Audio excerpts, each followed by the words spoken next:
보약 글쓰기 시간입니다. 우리가 지난번에 줌에서 친구들을 만났어요. 친구들을 직접 만나봐서 정말 반가웠어요. 아마 그날 선생님을 만나서 이렇게 영상 강의를 보면서도 더 친근감이 느껴지고 가깝게 느껴질 거라고 생각됩니다.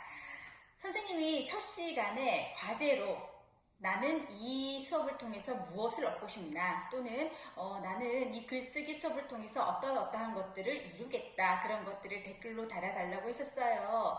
선생님이 쭉 살펴보니까 글을 잘 쓰고 싶어요 라는 이야기를 제일 많이 남겼더라고요. 그래서 특별히 어떻게 하면 글을 잘 쓸 수 있는지 아주 간단하게 선생님이 요약을 해서 말씀드리도록 하겠습니다. 첫 번째는 다독이 중요해요. 말 그대로 책을 많이 읽는 건데요. 우리 친구들은 책 읽는 거 좋아하나요? 물론 좋아하는 친구도 많겠지만 저는 책 읽는 게 너무 싫어요, 힘들어요 하는 친구들이 있어요. 그 친구들한테 이유를 물어봤더니 이렇게 얘기하더라고요. 저는요, 책을 읽으면 이해가 잘 안 돼요. 또는 선생님, 저는요, 책이 왜 재밌는지를 모르겠어요. 이렇게 이야기를 합니다. 그 이유 중에 하나가 아마도 어휘력 때문일 거예요. 우리가 같은 책을 보더라도 내가 잘 모르는 말이 많이 나오면 너무 재미가 없고 그렇잖아요. 선생님이 몇 년 전에 이제 서양 철학사라는 책을 한번 읽었어요. 정말 나 이제 철학에 대해서 공부를 한번 해보고 싶어, 이렇게 글을 막 읽었는데 깜짝 놀랐습니다. 왜냐면은 분명히 한글로 다 적혀있거든요. 그런데 읽고 또 읽어도 무슨 말인지를 모르겠는 거예요. 그래서 글을 읽는다는 게 글자만 읽는 게 아니구나 라는 것을 새삼 깨달았습니다. 그래서 우리 친구들이 글을 읽기 전에, 또 글을 쓰기 전에 어휘력이 풍부한 것은 정말 필수인 것 같아요. 그러면 선생님, 어휘력은 어떻게 기르면 되나요? 네, 좋은 질문이에요.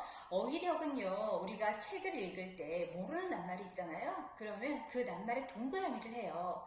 그래서 그 낱말을 바로 뜻을 찾으면은 이런 뜻이구나 하고 넘어가기 쉽고 나의 기억에도 오래 남아있지 않아요. 그 동그라미 친 낱말을 과연 어떤 뜻일까 먼저 생각해 보는 거예요. 그리고 나서 국어 사전을 한번 찾아보세요. 그러면은 내가 생각했던 뜻일 수도 있고요. 또는 내가 생각했던 거랑은 정말 다른 뜻일 수도 있어요. 그때는 우리가 그냥 답을 알았을 때보다 한번 고민했을 때 이런 뜻이 아니라 이런 뜻이었구나 라고 더 머리에 오래오래 남습니다. 그래서 우리가 어떤 낱말뿐만 아니라 관형구라든지 아니면 사자성어, 속담 같은 것도 여러분이 많이 알아놓는다면 책을 훨씬 더 재미있게 읽을 수가 있을 거예요. 자, 그럼에도 불구하고 선생님, 저는요, 책 읽는 게 너무 싫어요 하는 친구 있겠지만 우리가 튼튼해지기 위해서 귀찮아 운동을 해야 되는 거잖아요. 그죠? 그런 것처럼 좋은 글을 쓰기 위해서 나의 글 쓰는 실력을 단련시킨다는 생각으로 책을 많이 읽으면 좋을 것 같습니다. 그리고 두 번째는요, 어떻게 보다는 무엇을 고민해 보는 거죠. 항상 우리는 생각합니다. 나 좋은 글 쓰고 싶은데 어떻게 쓰면 될까? 어떻게 쓰면 글을 잘 쓸 수 있을까? 하지만 그거보다 더 우선되어야 되는 것이 무엇을 쓸까예요. 만약에 선생님이 글을 요리로 한번 비교를 해볼게요. 나 정말 요리 잘하고 싶어. 아주 맛있는 걸 만들고 싶어. 어떻게 만들면 될까? 이것보다 더 앞서야 할 것이 무엇을 만들까겠죠. 내가 만약에 떡볶이를 만들기로 했어요. 그러면 나 떡볶이 만들 텐데 어떻게 하면 맛있을까? 라고 고민을 한다면 그 방법이 나오겠죠. 그냥 우리 앉아서 나 글 잘 쓰고 싶은데 하지 말고 내 주위를 한번 딱 살펴보세요. 어떤 걸 쓰면 좋을까? 그리고 떠오르는 것을 글감으로 삼으면 됩니다. 아주 사소한 것이라도 내가 의미를 담으면 그 순간 특별해지는 거죠. 글을 쓸 때는 내가 제일 잘 아는 것, 그리고 나의 이야기로 시작하면 정말 좋아요. 그리고 조금 더 쉽게 글을 쓰려면은 독후감을 쓰는 게 제일 쉬운 방법이 아닐까 하는 생각이 듭니다. 내가 책을 읽고 나의 느낌을 쭉 써내려가면은 그것만큼 좋은 글이 있을까요? 그래서 너무 부담 갖지 말고 써보는 게 제일 우선인 것 같습니다. 그리고 우리가 잘 놓치는 부분이 있어요. 뭐냐면은 문장을 너무 길게 써요. 분명히 어떤 이야기를 시작했는데 이 이야기를 장황하게 쓰다 보니까 나중에 어느 순간 내가 무슨 말을 하고 있지? 그리고 주어와 서술어가 안 맞아요. 분명히 A로 시작됐는데 마무리는 B로 된 거죠. 그래서 우리는 그 누구나 글을 쓸 때 짧게 쓰는 연습을 하는 것이 중요하다고 얘기를 합니다. 그리고 어떤 친구들은 이런 질문을 해요. 선생님, 글을 길게 써야 돼요? 구체적으로 쓰다 보면 자연히 글은 길어지게 마련이거든요. 그런데 그럴 때가 한 번씩 있어요. 분명히 글을 쓰긴 써야 하고 쓰고는 싶은데 잘 안 써질 때가 있어요. 마찬가지로 수학 문제 풀 때 분명히 알 것 같은데 잘 안 풀리는 경우가 있죠. 그런 것처럼 글을 쓸 때도 어떤 단어들이 내 머릿속을 둥둥둥둥 떠다니긴 하는데 막상 그것을 글로 풀어내려면은 어떤 표현을 해야 되지? 어떻게 문장을 이끌어가야 되지? 고민스러울 때가 있어요. 그럴 때는 그냥 엉덩이를 쓰세요. 진득히 앉아있다가 뭔가 계속 쓰다 보면은 어느 순간 내가 원하는 글이 나오고 있을 거라는 겁니다.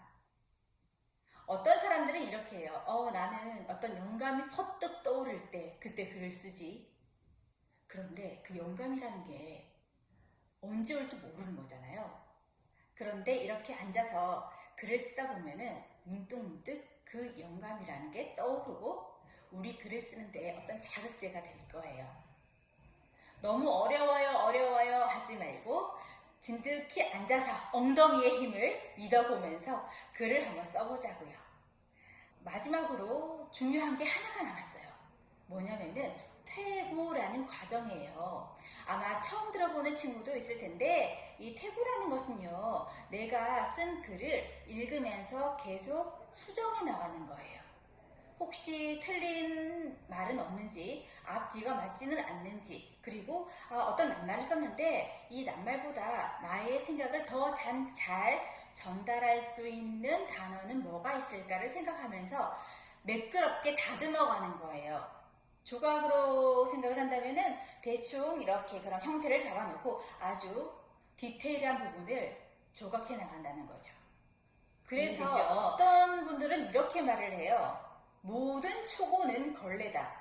하지만 퇴고의 과정을 거치면 그 걸레가 비단으로 바뀐다.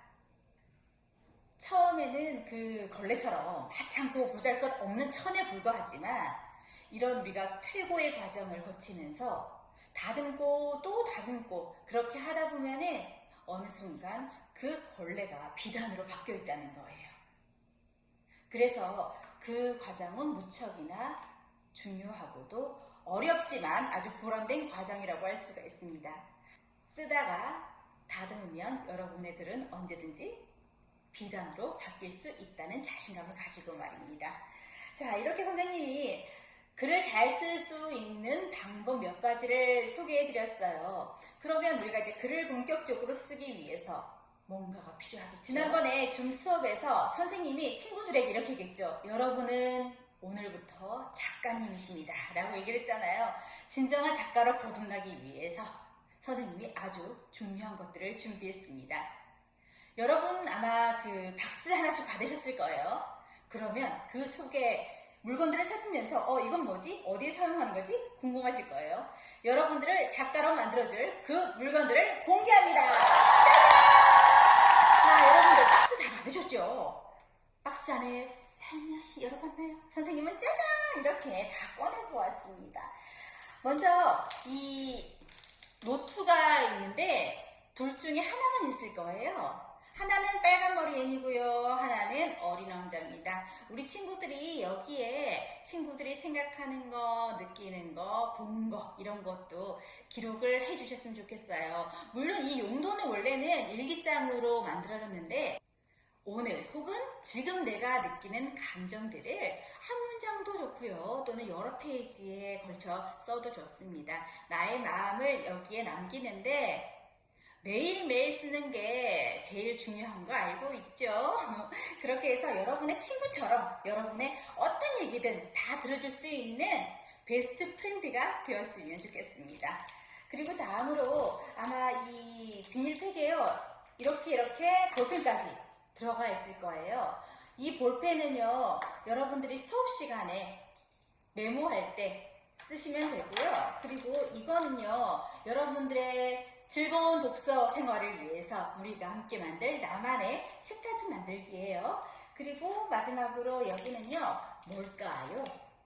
딱 보면 알겠죠. 우리가 책 만들기를 할 거예요. 그때 사용할 거니까 이 구성품들 빠지지 않게 비닐 잘 봉해서 넣어주시기를 바랍니다.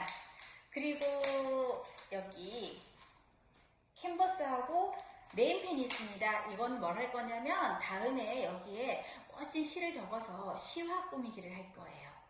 선생님은 지금 마음 같아서는 여기에 친구들의 자작시를 넣고 싶습니다. 정말 여러분들이 이 글쓰기 수업을 통해서 멋진 시를 한 편 만들어내고 그 시에 예쁜 그림을 덧붙였으면 좋겠어요. 그리고 이 노트와 이 노트 두 가지가 있는데요. 이 노트는 이 볼펜들하고 세트예요. 친구예요. 항상 수업을 듣기 전에 준비해놓고 선생님이 친구들은 어떻게 생각해요? 우리 한번 해볼까요? 할 때 여기에 너무 예쁘게 쓰려고 노력하지 말고 그냥 자연스럽게 자유롭게 글을 쓸 수 있었으면 좋겠습니다. 그리고 이거는요, 이렇게 섹션별로 분류할 수 있게 되어 있어요. 이 노트는 매일 들고 다니면서 내가 나만의 좋은 글귀를 담는 곳, 여기 두 번째에는 저는요, 어휘력이 좀 부족해요. 그래서 새로 알게 된 낱말과 뜻을 좀 적어보고 싶어요. 그리고 여기에는 저는 속담을 잘 모르는데 속담을 한번 정리해보고 싶어요. 그리고 저는 뭐 이런 멋진 글이 떠올랐어요 라든지 누가 이런 글을 얘기한 적이 있어요. 아니면은 간단하게 내가 좋아하는 부분 있잖아요. 드라마면 드라마, 뭐 책이면 책. 한 줄 평을 적어도 좋을 것 같습니다. 이런 거 하나하나의 재료를 다 모아서 나중에 여러분들의 글을 쓸 때 도움이 될 수 있는 보물창고가 되었으면 좋겠습니다. 이렇게 이 도구들은 여러분이 멋진 작가로 거듭날 수 있도록 할 수 있는 도구들이에요. 그래서 이 도구들을 활용해서 정말 멋진 글을 만들 수 있는 작가님이 되기를 바라요. 선생님이 준비한 이런 멋진 도구들과 함께 최고의 작가가 되어보시죠. 그러면 우리 다음 시간에 다시 만나도록 하겠습니다. 안녕!